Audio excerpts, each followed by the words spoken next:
stage left, making my entrance.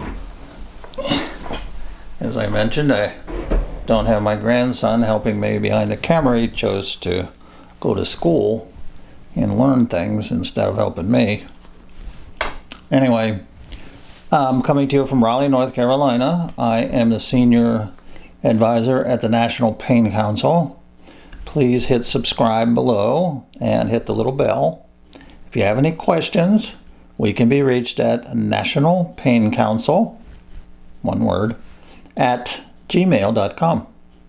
You can also go to our website just by typing into Google National Pain Council. It'll pop up, and it has choices there, like publications, and you can read the publication that we've completed.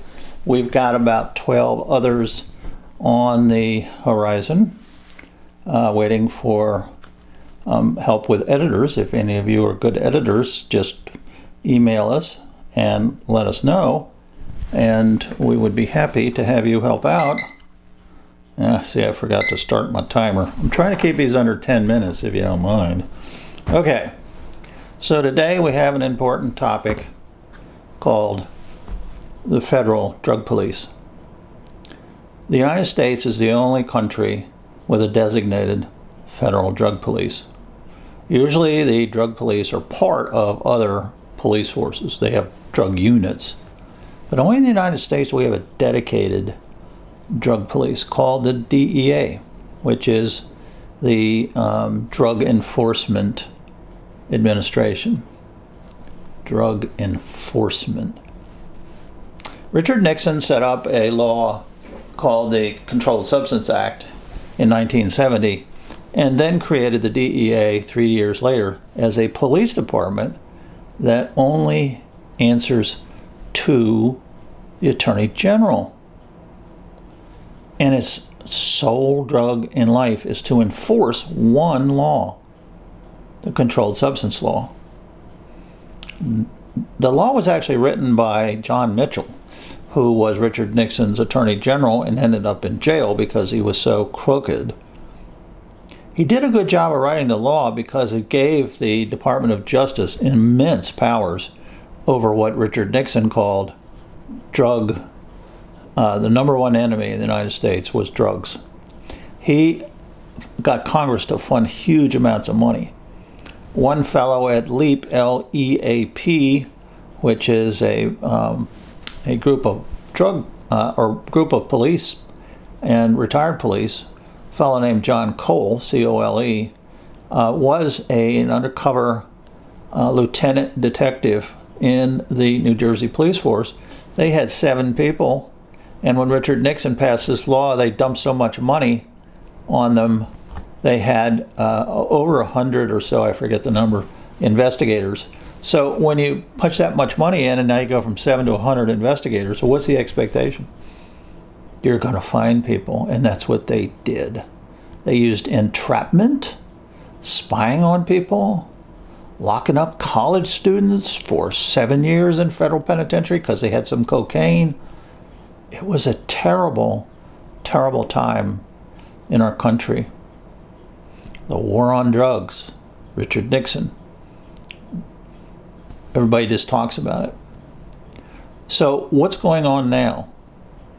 What's going on now is doctors are being arrested and sent to federal prison for drug trafficking. That sounds odd. The law 21-841 is the drug trafficking law that's used by the Department of Justice to send up people like El Chapo. It's real clear that Congress made this law for drug traffickers. They allowed them to seize all their property because these drug lords had these great big places in Florida, huge boats. And so to punish them even more, they did what was called civil forfeiture and took all of those things and sold them or kept them, big mansions. So how do doctors fit into this? What's happened is, with assistance from the CDC, and assistance from the physicians for responsible prescribing, the trifecta, gave information to the DEA that doctors who prescribed too much were actually the same as drug traffickers, because they were putting too many pills out there, and too many pills cause more addiction. Okay, that assumption is incorrect. Opiates, no matter how many pills you put out there, will always have the same rate of addiction, which is about 5 people per 1,000, going all the way back to 1920. So no matter how much pill, how much heroin, how much fentanyl you put out there, you're not going to create new opiate addicted people. If you put a lot of methamphetamine and cocaine out there, you will increase the number of people addicted to those two stimulants, but not for opiates. So on March 15th, 2016, the day the CDC guidelines were published, the director of the CDC, Thomas Frieden, made a public statement in his press release, and it said, doctors are responsible for the opioid epidemic through overprescribing. Guess what? That's not true. Overprescribing is not a term we use in medicine. You can prescribe too much.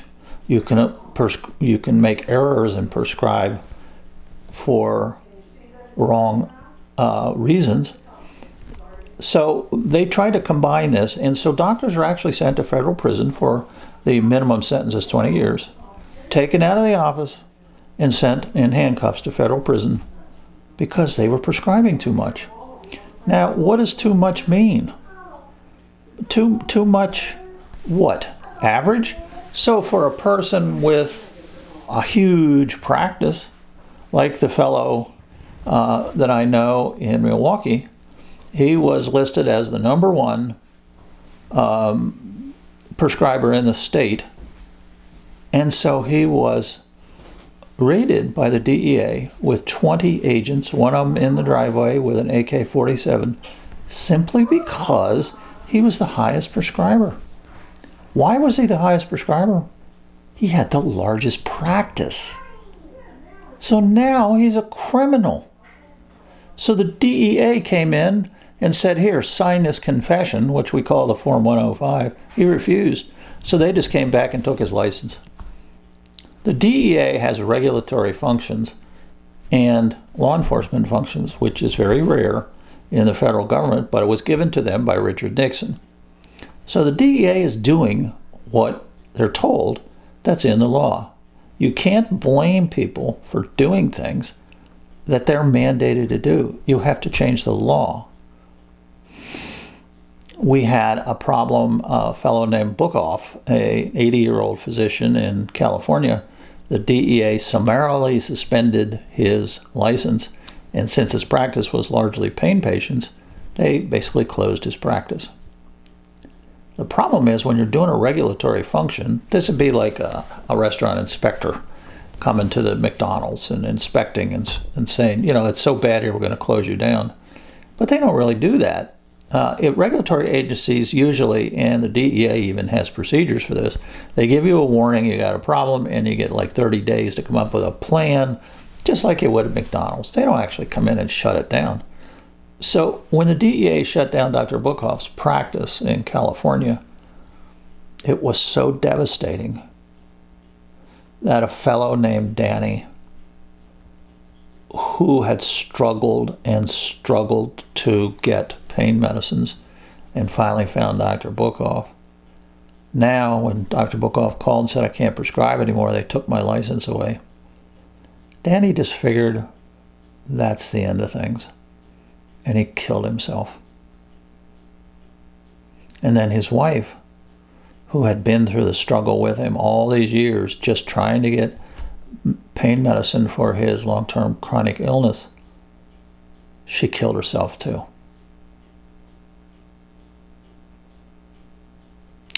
This is what Richard Nixon created by giving the DEA powers to regulate and powers to enforce. That is a bad combination. The DEA should stick to police work and take their regulatory work over and give it over to the Health and Human Services where it used to be. This is not a police function. Police don't come into your home and inspect your furnace. Police don't come and inspect your backyard for pesticides.